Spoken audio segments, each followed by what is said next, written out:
Agora o futebol que é o principal, o carro-chefe, né, do clube.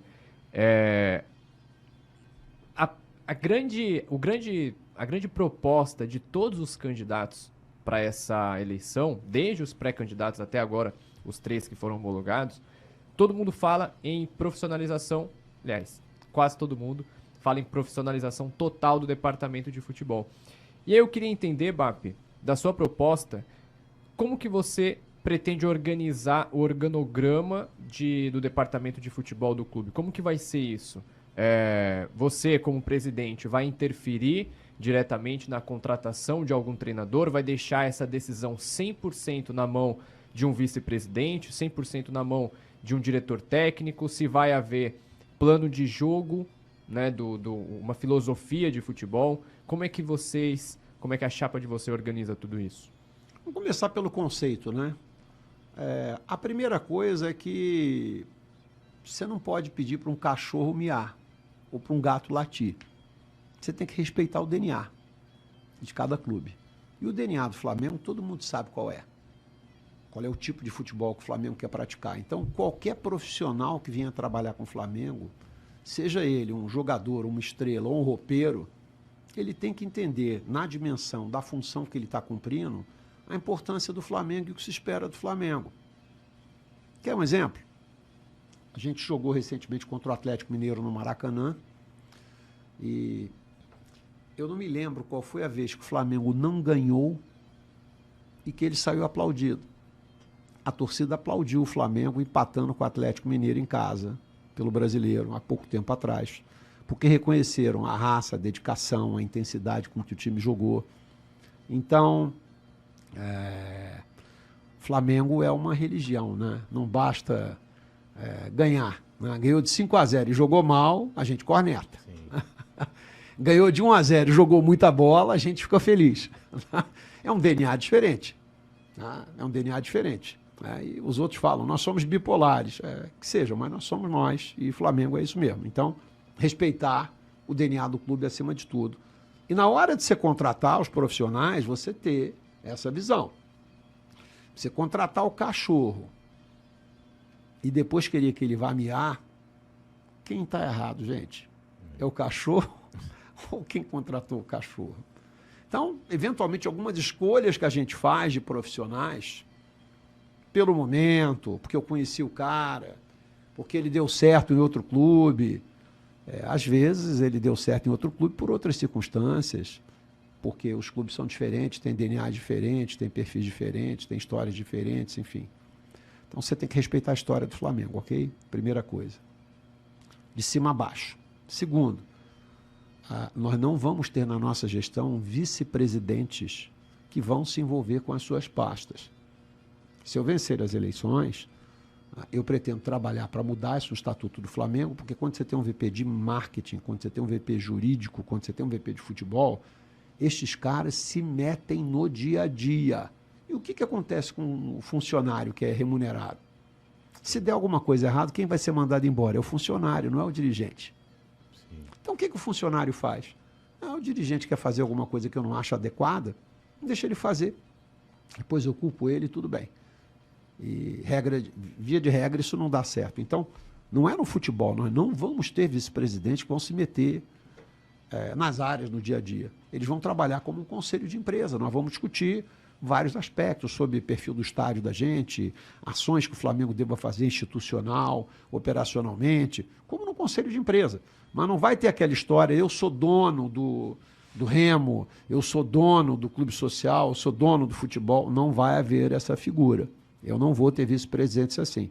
E eu vou tentar passar mudanças de estatutários que reflitam isso. Não apenas para o meu mandato, porque eu acredito que essa profissionalização é absolutamente fundamental. Neste caso, quando você pergunta se eu vou me meter, o presidente do clube tem a caneta e ele tem que aprovar. Mas eu vou te dizer, eu aprendi isso, que você não deve se meter em algumas coisas. Você tem que fazer as perguntas certas e avaliar o trabalho de quem está fazendo a coisa. Então, no desenho da gente de futebol, nós vamos ter um diretor técnico. Do lado desse diretor técnico, nós vamos ter um diretor médico, que é um cara no mesmo nível dele. Do lado dele, a gente vai ter um cara que vai cuidar da base, porque a base no Brasil é algo muito importante. Este diretor técnico vai ter respondendo a ele toda a estrutura atual do futebol. Tá certo? Ele vai determinar como o futebol da base joga e como o futebol da base treina. Para que quando você precisa de um lateral esquerdo no time de cima, de última hora, esse cara suba e saiba como o time joga. Não vai ser uma coisa, o Sub-13 joga a lá Bangu, o outro a lá Palmeiras, o outro a lá Flamengo, um é reativo, o outro é muito agressivo. Não vai ter o perfil de cada um dos treinadores que estão lá. Padronizar as categorias. A ideia é padronizar como a La Masia, que era a escola lá do Barcelona. Nós temos um DNA. O cara, para jogar aqui, ele vai ter que entender e respeitar a instituição, seus princípios, seus valores, conhecer a nossa história, respeitar o código de conduta que vai valer para atletas também. E nós vamos ter um diretor técnico que vai cuidar de todas essas partes. Ele vai ter que prestar contas para quem? Para mim.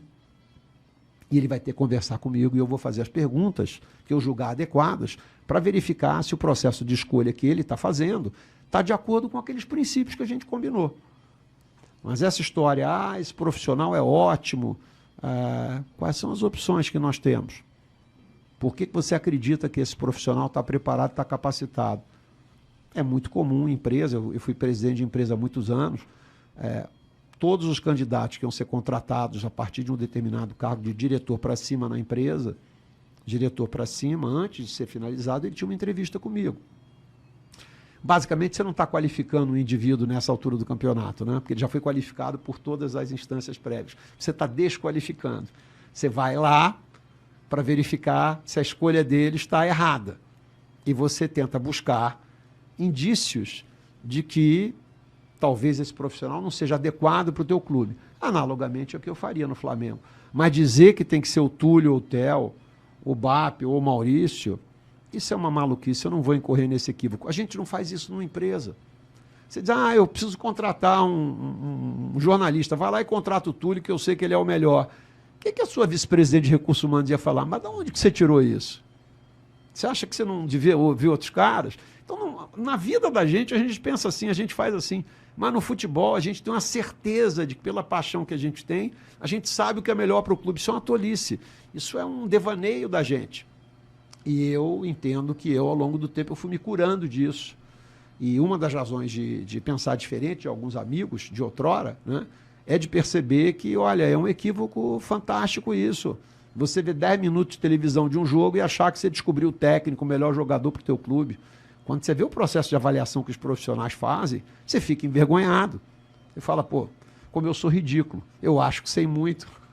O cara, eu vejo 3 partidas do cara no Brasileiro, vejo 2 melhores momentos, eu acho que o cara é fantástico. O cara vê 3 anos da vida do cara dentro, fora de campo, ficha médica, performance, no início do jogo, no meio do jogo, no fim do jogo, quando ele está jogando num time que é reativo, quando ele está jogando num time que é muito ativo.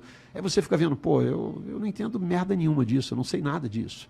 Eu acho que entendo, como a maioria dos torcedores. E aí a paixão fala mais alto. Então, na tua pergunta, eu vou me envolver no processo de definição do profissional que vai estar lá, mas do profissional em si, vou cometer outros erros, esse eu não vou cometer.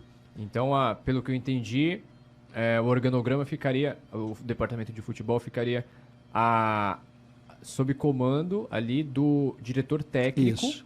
E junto ao diretor técnico teria o diretor médico e o diretor de base. Isso. Esses 3 seriam, assim, vamos dizer, os cabeças do departamento de futebol. Isso. Sob a sua supervisão e a função do vice de futebol. Não vai ter vice de futebol, como eu te falei. Futebol. Não vai ter vice de futebol. Vai ficar tudo na mão do diretor técnico e, é claro, você supervisionando. E se o cara disser, eu vou ser vice de futebol, você não vai trabalhar comigo. Não vai ter vice de futebol, que vai chegar lá 1 vez por semana, 2 vezes por semana, entendeu? Para aparecer para viajar com o time, não vai ter. Vai ter um diretor técnico que ele vai ser responsável por absolutamente tudo. Um cara que vai viver o futebol do Flamengo 24/7.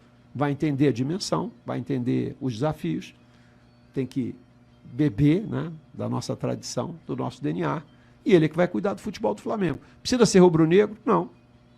Precisa ser rubro-negro, precisa entender. Precisa ter as qualidades que a gente julga adequadas e necessárias para cumprir esse papel.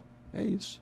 Então, o perfil, né, que seria até tá na nossa pauta também, que acho que você já deixou bem claro, porque até numa análise comparativa, por exemplo, com o Dunche, a gente não teve oportunidade de perguntar, mas pelo menos do que eu ouvi ele colocando na imprensa, é que o diretor técnico dele, que me parece que vai ser o Diego Ribas, teria esse papel mais de campo, que seria um cara ali para lidar com o vestiário, o jogador, o técnico, comissão técnica e tal. É um gerente de futebol.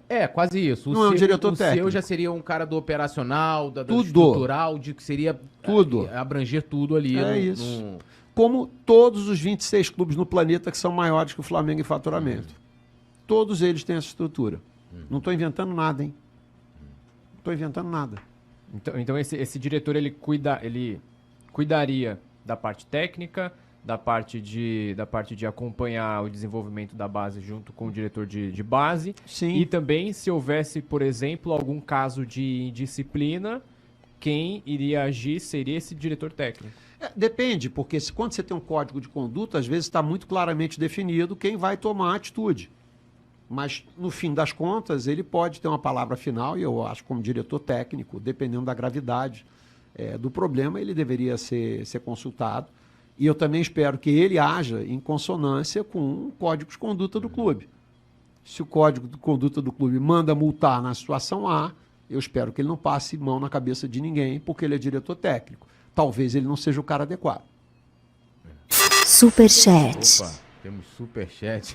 A nossa vinheta agora, a gente tá aqui quietinho, aí o Anderson larga o aço na vinheta. Para ver se está esperto. Para ver se está esperto. O Charles Castro, né, ele mandou aqui: BAP, quero saber quais profissionais estarão com você no projeto do estádio. O Fabrício que sempre fala do estádio com propriedade. Você tem alguém? A gente vai segurar isso aqui, a gente vai entrar daqui a pouco. Logo depois do futebol vem o estádio, que tem tudo a ver, né? Você vai jogar futebol onde? No estádio. Com certeza. Né?